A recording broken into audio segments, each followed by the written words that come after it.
ça, c'est une logique qui stop le Bon, allez, t'es dans. Aucune dégradation en termes de qualité d'exécution de la première à la dernière. Allez. Yes. Allez. Bon, là, t'es encore sur de la chauffe, hein. Indemnable sur la show. Alors, comme on disait avec John tout à l'heure, pour les chauffes, tu fais entre guillemets le minimum de reps, mais suffisamment pour te sentir bien pour la série d'après. Donc entre 6 et 10 de moyenne, sachant que tu t'es déjà échauffé avant. En ce moment, je fais des chauffes très longues, genre 15-20 reps. On vous donnera des petits points techniques, parce qu'il y a des choses forcément que vous n'allez pas voir, parce que ce sera fait naturellement. Ce qu'on fait un temps. Chauffe, jusqu'à faire 3 sets de travail à l'échec.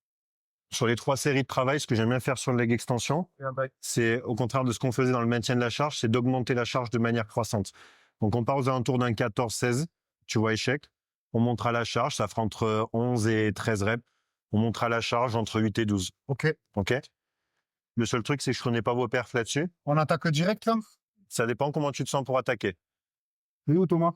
Thomas, il fera encore. Thomas, je pense qu'il fait une dernière Il y a un chauffe. chauffe encore, hein? Ouais. Je vais m'échauffer encore. Siège, reculer avant? Oui, je préfère. Moi aussi. Alors les gars, vous laissez pas tromper, on essaie de garder les fémurs parallèles. Mais forcément, quand il y a des quads de cette taille-là, vous pouvez avoir l'impression que... Pour du 16 reps, j'augmenterai un peu. Ok. Tom, tu étais à 55 à la chauffe. Oh, mais là, je peux laisser ça. Là, tu pars pour ta série, aux alentours des 15, 14, 16. 9. 6. Allez, pas d'à-coup, pas de momentum. Allez, jusqu'à la hanche. 3. Magnifique. 4. En gros. Squeeze. Fort. Allez, c'est ça que tu veux sur scène. 14. Allez. 4. Allez, Thomas, allez. Let's go.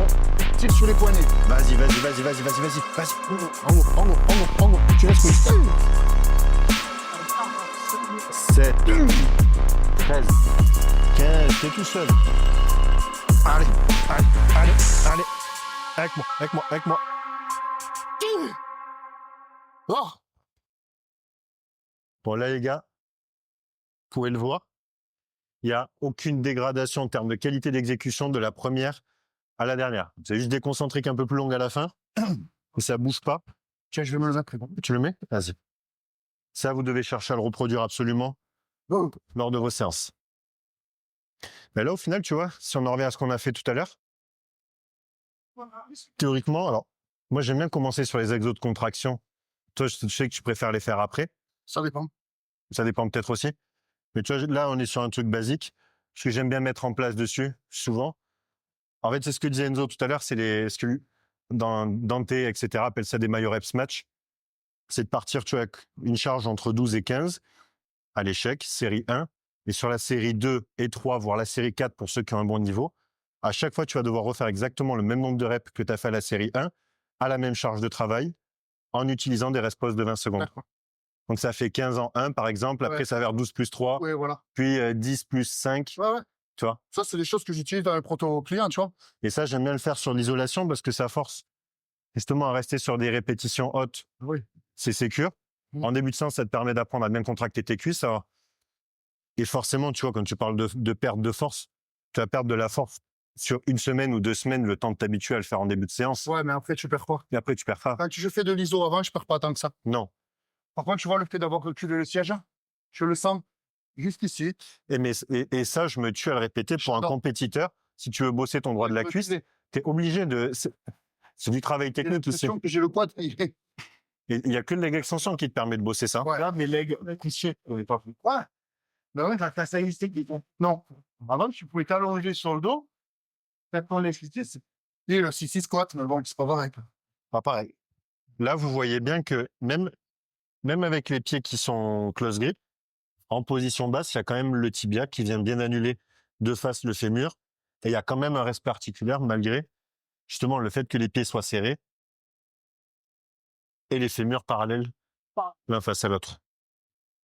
Le problème quand tu mets les pieds en serré et parallèles, elles ont tendance du coup à pas avoir un bon alignement articulaire. Moi, j'ai un léger de nez. Ouais, à peine. Parce que, tu sais, de par mes adducteurs, Après, il y a une ossature de hanche aussi. Hein. Il y a le moins de tension, c'est en bas. Ça servira à rien. Et en haut, elle est vraiment... Elle est lourde en haut déjà? Ouais, un peu plus, quoi. Ok. Mais elle est pas agréable en haut. J'aime pas, je veux pas. Mais c'est pour ça que les élastiques, en général, j'avais tendance à en mettre un tendu dès le début. Mets-le. Et lourd. Ouais, mais Plus. en fait, le truc, c'est qu'il sera pas tendu. C'est mieux avec, au contraire. Quad, c'est vraiment en position raccourcie au début et le droit de la cuisse en début de séance, surtout pour les pratiquants de niveau avancé. C'est pour ça que j'aime bien l'avoir au début. Après, en fonction du développement des quads et des besoins, si c'est besoin de quad spécifique ou si c'est besoin de cuisse en général. Si j'ai besoin de cuisse en général et donc d'adducteur, souvent, je place un mouvement polyarticulaire, tu vois, avec une flexion complète. C'est avec des pieds légèrement, Comme moi qui fais des légèrement sumo, extension de hanche, même si je garde la flexion de cheville maximale. Et au moins, du coup, j'ai de l'adducteur en plus.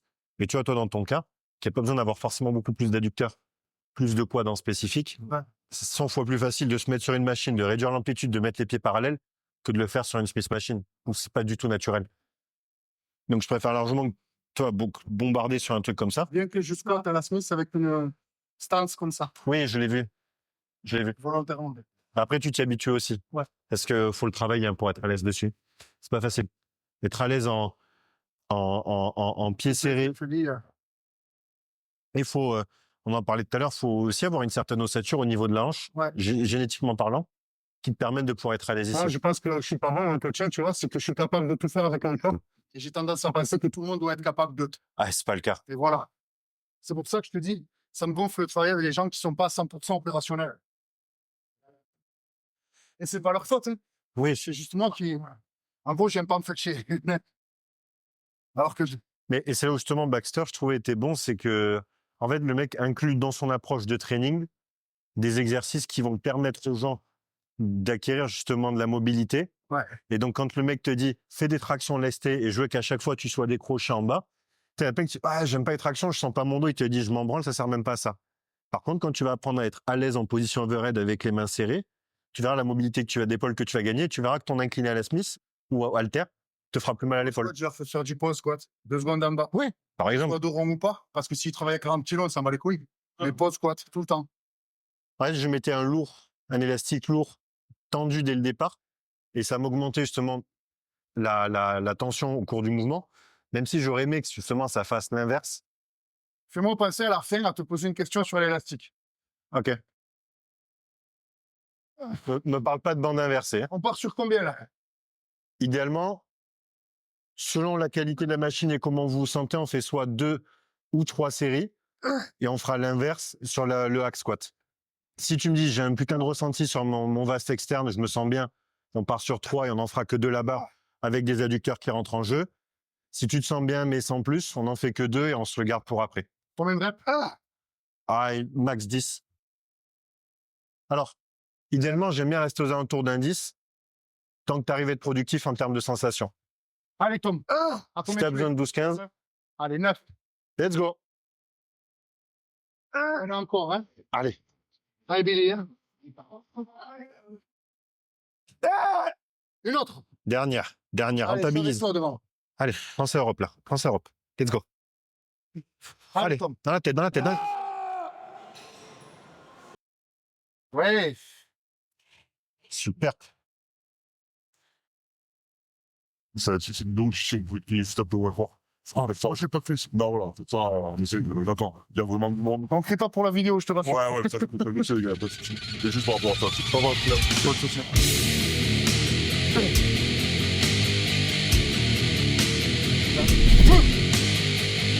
Ah, je te donne plus. Tout seul. T'es tout seul encore. Encore 2. Allez. Vas-y. Doucement. Vas-y.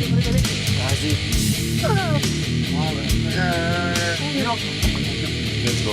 Et alors là, il y a un petit truc que j'ai envie de placer quand même parce que celui-là, il me tient à cœur. Celui-là, vous avez l'exemple parfait. Pareil, j'en parle assez souvent. Tu sais, il y a toujours ce truc de une fois que l'intensité est élevée. Là, typiquement, là, vous avez vu, littéralement, chez Tom et John, 3 séries de travail à l'échec. On est d'accord, il n'y a pas une seule série où il y a eu des reps de réserve. OK? Tu vois, aujourd'hui, quand tu vois les gens, c'est les gens, dès que tu commences à t'approcher de l'échec et à t'entraîner comme ça, tu sais, de suite, il faut que le volume, par définition, soit bas. Tu sais, t'entends 3, 4, 5 séries par séance. Sinon, justement, si vous êtes capable de faire des séries comme ça, poussez-vous à cumuler des séries, faites-en plus que ce que vous avez l'habitude de faire, jusqu'à ce que vous vous rendiez compte un jour de trop en faire. Mais avant de trop en faire, je pense qu'il y a énormément de marge. Et dans ce sport, le truc, c'est que ça va toujours être le seul sport où on va avoir peur de trop en faire. Dans tous les autres sports que tu vois, c'est toujours l'inverse. C'est des athlètes que tu dois canaliser parce qu'ils ont volontairement envie d'en faire trop. Prends le triathlon, par exemple. Mais n'importe quel sport. L'entraînement, c'est Gogu. Tu vois. Alors, mais je parle dans la mentalité vraiment, tu vois, d'un athlète. Théoriquement, c'est un coach qui est là pour canaliser un athlète pour lui éviter de se blesser, tu vois. Quand tu vois des séries comme ça, là, vous voyez que vous pouvez reproduire avec de la répétition des séries à l'échec au cours d'une séance.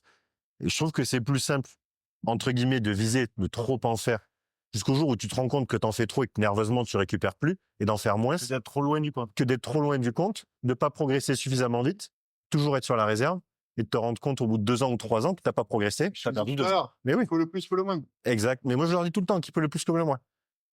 Donc, si vous pouvez en faire plus, faites-en plus jusqu'à en faire trop. C'est plus facile de se rendre compte qu'on en fait trop que de toujours être dans le doute de ne pas en faire assez. Dans la formation, ils ont dit que 10 séries par muscle, c'était suffisant par semaine pour progresser. Quelle formation, par exemple, le micro?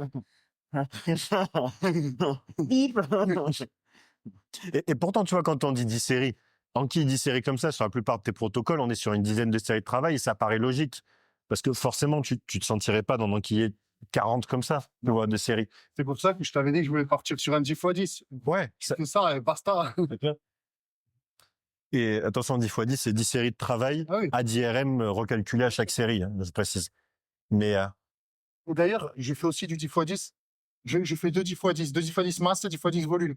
10x10 masse, c'est charge réadaptée à chaque fois. Et volume, c'est mon échauffement. J'ai fait 10 séries de 10 à la même charge.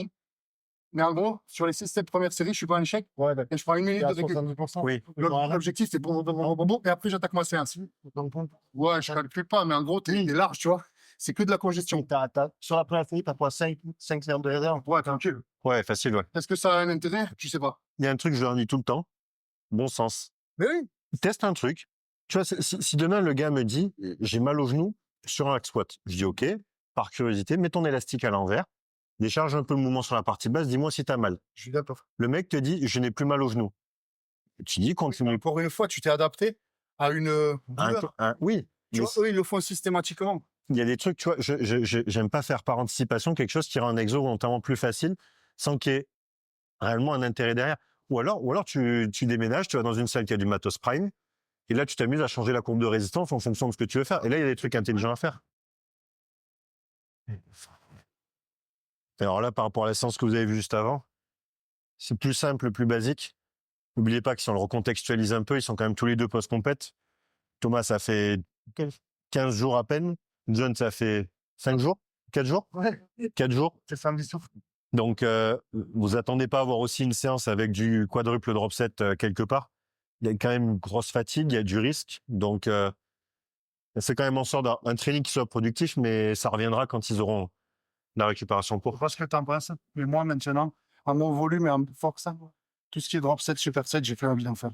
Mais non. Je préfère rester sur du lourd et du 10 max, tu vois. Le reste, c'est trop taxant nerveusement et cardiaquement. Ouais, ou alors, comme on disait, dans un aspect de faire plus de volume d'entraînement, tu peux te le permettre, mais sur des mouvements qui soient pas taxants nerveusement pour toi. Tu vois, par exemple, pour des pectoraux, Attention, un leg extension, un incliné poulie, tu vois, pour ton faisceau claviculaire, mais non. sur ça, je peux pas. Je me fais péter le système nerveux. En fait, le truc, c'est que les gens se rendent pas compte de l'impact déjà nerveux de la force que tu as actuellement. Et là, les gars, vous le voyez avec cette charge-là, laissez-lui 1 mois de récup avec un peu de nourriture. C'est multiplié par 2. Hein. Ça monte vite après. Voilà. Allez. Super. Yes.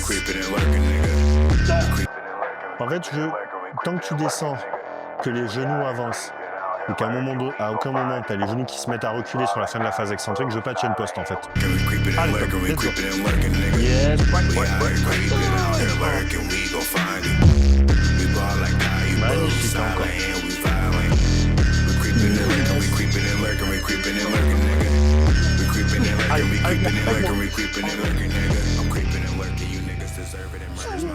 Aucune dégradation. Encore.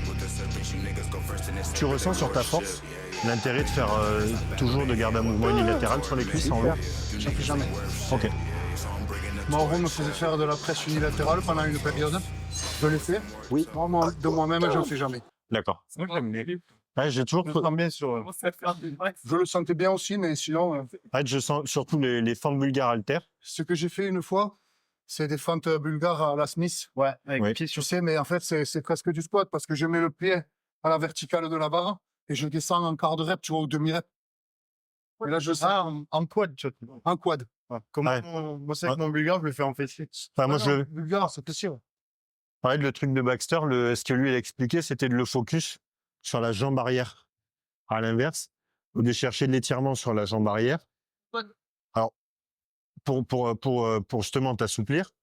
Et en fait, le fait de le travailler comme ça, le travail unilatéral, la stabilité que ça va te faire gagner au niveau de la hanche, te rendrait plus fort sur le reste de tes exos polyarticulaires.